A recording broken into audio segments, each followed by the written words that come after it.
अलीनगर से भावी उम्मीदवार नीतीश प्रभाकर चौधरी विधानसभा 2025 को लऽ अपन जनसंपर्क यात्रा के शुरुआत कऽ देलनि अछि। एहि संबंध में दरभंगा में ओ प्रेस वार्ता कऽ एकर घोषणा कयलनि और देखै छी एहि कार्यक्रम के किछु संपादित अंश।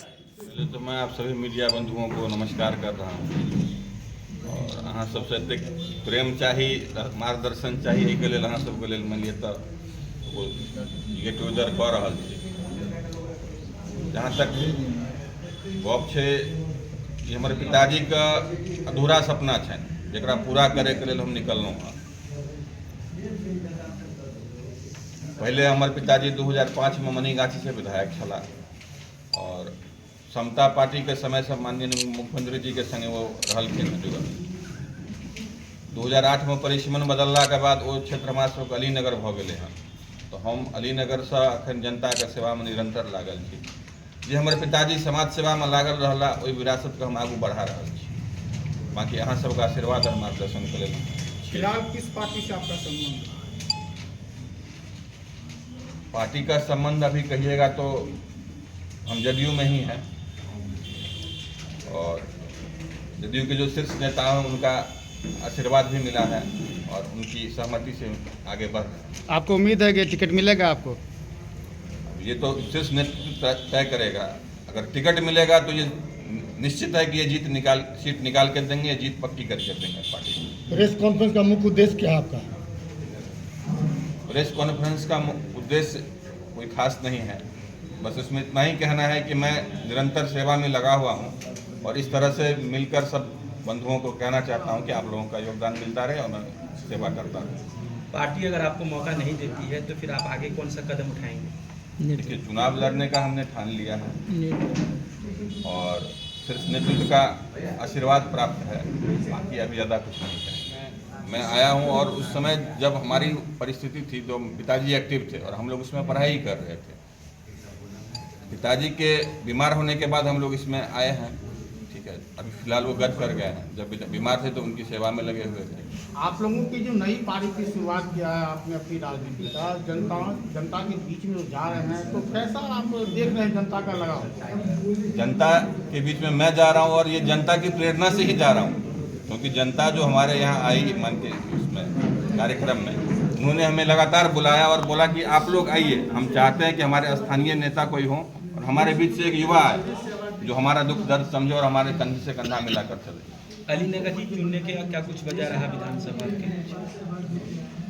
क्योंकि हमारे पिताजी का कर्म क्षेत्र रहा है वो और उसमें बहुत सारे लोगों से भावना और हमारे वहाँ रहने वाला भी मैं हूँ और हमारी जो मांग है कि स्थानीय मुद्दा, मैं जिस जगह से बिलोंग करता हूँ वो अलीनगर विधानसभा ही है।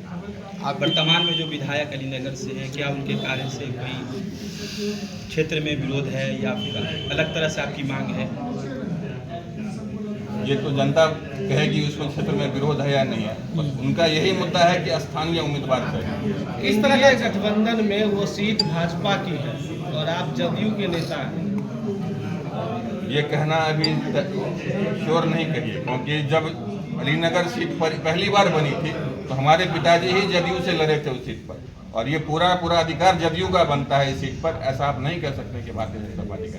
जी वर्तमान विधायक अभी भाजपा के, इसीलिए मैंने इसकी वर्तमान विधायक नव छाप वीआईपी पार्टी से बने थे और वो पार्टी जब तब उसमें विलय हुई थी तब वो बीजेपी में आए। किस सपना को पूरा करेंगे पिताजी के पापा के प्रभाकर चौधरी जी का, किस सपना को पूरा करेंगे? अच्छा भी था, मेरे पिताजी जीते, सरकार गठन नहीं हो पाई और बहुत सारे लोगों का सपना था कि ये हमारे क्षेत्र में काम करे, क्योंकि जब वो राजनीति में सक्रिय नहीं भी थे उस समय भी वो जनता की बहुत सेवा किया करते थे तो और जनता को उनसे बहुत अपेक्षा था और जिस तरह उन्होंने जिताया था उसके बाद जो भी हुआ आपके सामने। यदि पार्टी आपको मौका देगा तो आप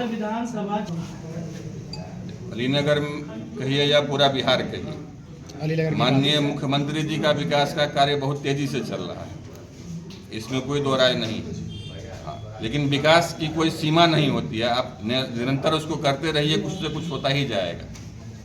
उस उद्देश्य से और भी बहुत कुछ अभी है करने के लिए बाकी, जैसे एक टेक्निकल शिक्षा में कुछ इंस्टीट्यूशन नहीं है वो होना चाहिए, किसानों को थोड़ा सा जागरूक करना है, स्वास्थ्य को थोड़ा सा और सही करना है किसान के हित में मवेशी का कोई अस्पताल बढ़िया नहीं है वहाँ पे।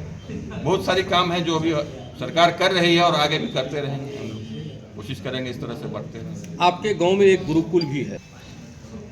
सर ये तो बड़ा कहना मेरा यही है कि वो गुरुकुल एक छोटा गुरुकुल नहीं है, वो अपने आप में बहुत बड़ा इंस्टीट्यूशन है। वहाँ से बहुत उच्च शिक्षा की प्राप्त करते हैं लोग और वहाँ से शिक्षा प्राप्त कर कर बहुत लोग ऊंची ऊंची पद पर बैठे हुए हैं। और ये हमारे गांव का सौभाग्य है कि ये जो विद्यालय है हमारे पूर्वजों की ही देन है और इसमें हम लोग भी लगे हुए हैं, इसको कुछ और आगे ऊपर तक ले जाएंगे।